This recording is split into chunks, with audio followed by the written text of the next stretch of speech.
Hello everyone, welcome. We are going to start off this painting with a look at our palette. We have burnt umber, burnt sienna, yellow ochre, yellow green, viridian hue, sky blue, ultramarine blue, and titanium white. And now what we're going to do is take our composition that I've planned out and transfer it directly onto my toned canvas via digital projector. There's lots of different ways you can do this, but I just really like using the projector. And here is a look at our finished sketch. And if you guys have been watching on this channel for a while, you know the drill from here on out.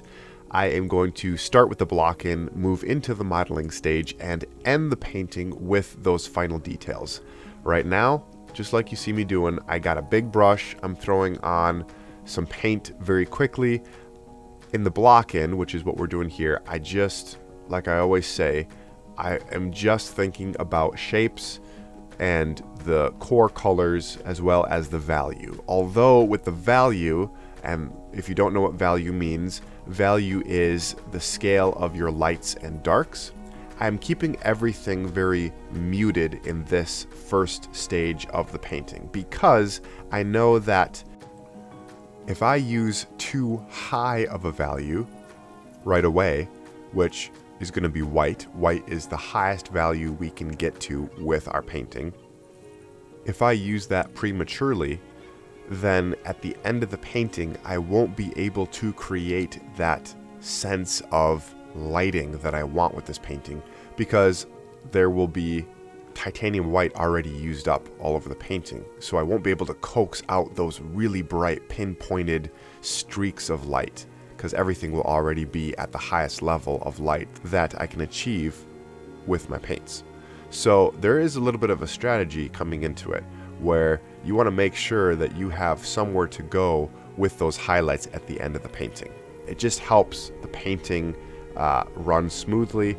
And for this particular painting, I am excited to have kind of like a sunset stormy lighting where maybe there's some thick clouds covering a shoreline, but there is a little bit of sunset light. So it's going to be a little bit warmer, shining through the clouds and hitting this wave as it's crashing over these rocks. So yeah, I'm going to let you guys watch. And if you have any comments or questions or anything like that, you know where to ask in the comments below. And see what you can pick up on with this painting.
And with that, here is the finished block in. You can see it's very simple.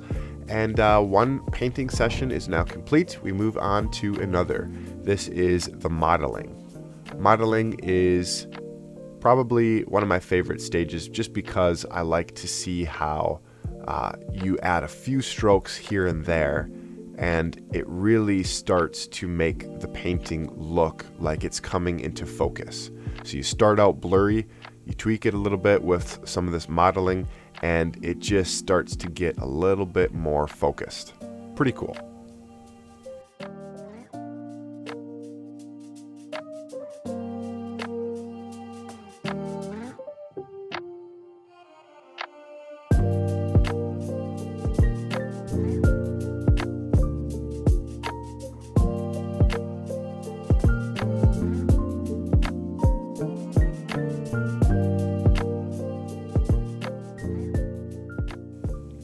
I got a comment with the last seascape painting video that I did, and it was regarding reference photos.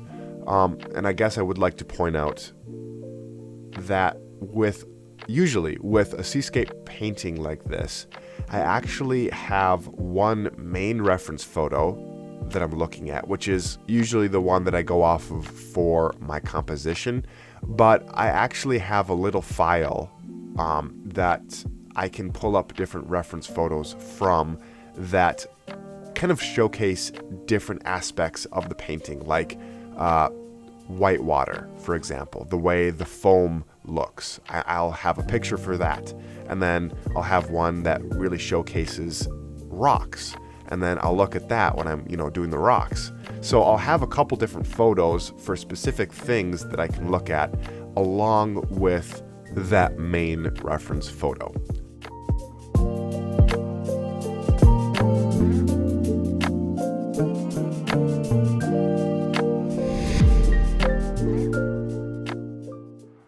All right, everybody, 2 painting sessions done in the books. The first one was the block-in. Yesterday was the second one where I broke into some of the modeling. And I'm really happy with the rocks. I like the movement of the water in the foreground. I'm not happy with this area right here, so I think I'm going to start off the third session here addressing that. But yeah, we're just doing the modeling right now. That's where we're starting to add a little bit more definition to everything. I'm going to start to build a little bit more of the lighting into it, but I like to start off very muted because white is as light as we can get with our painting. So remember that when you are in the beginning stages of your painting. All right, let's jump back into it. Yes, that is very key to your painting. I stated it at the beginning of this painting, and I just reminded you, save your white. We are now starting to build our sense of light in the painting by introducing those higher values. And if we had introduced them too early, we would have lost this painting technique advantage, where I am now starting to, in the modeling stage, layer on lighter values on top of those midtones to really create that sense of sunlight. Okay, all right, I have said enough about saving your values. However, it is very rewarding at this stage in the painting, just like you see me doing, to put those highlights on and see that light just come together because we saved it for this stage. Here I am using a bit of a dry brush technique to apply this light reflecting in that spray as the wave is curling in. What I do for dry brushing, I've mentioned it a lot and I do it a lot as a technique with my paintings, but you just take a dry brush with a little bit of paint and you have a dry surface, so the painting is dried, and then you just kind of smudge it on and create a little bit of a misty effect. Now I'm going to focus a bit more on these rocks, shape them up a little bit, and then we're going to finish up with the modeling.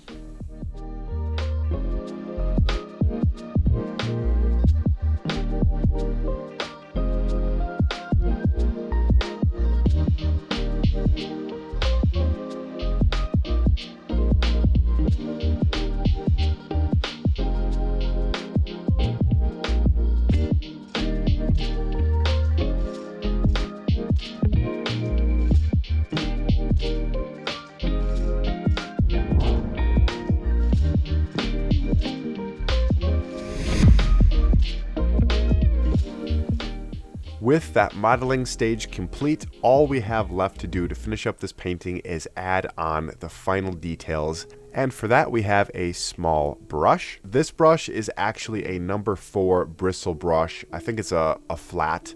I like to use that. I've been relying on that a lot lately. So for the entire, I think, modeling stage and detail stage, I used this one brush. And this is the point where you really get to see your painting come together. Everything you've been building towards gets that capstone put on it in this final stage. It is a very fun stage. It can be time consuming depending on the amount of details you want to put on, but it's very rewarding to see all of your hard work pay off.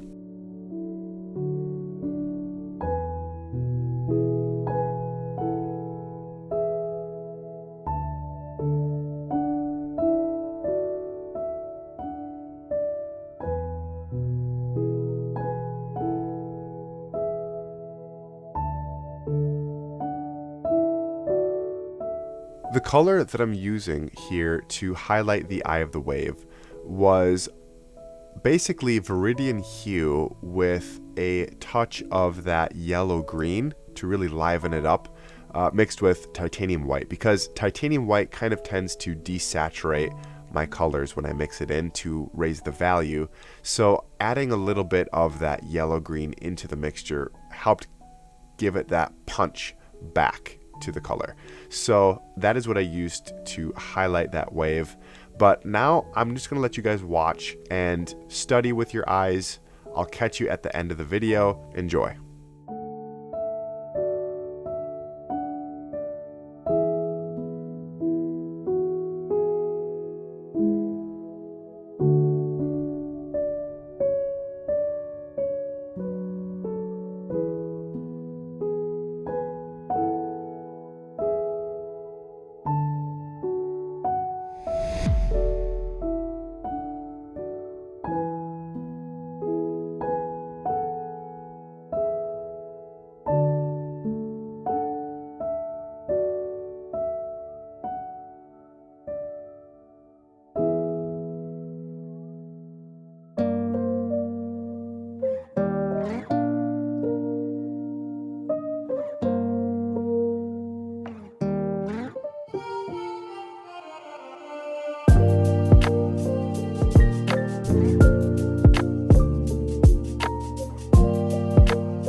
Alright, that is going to wrap it up for this video and for this painting. Thank you so much for watching.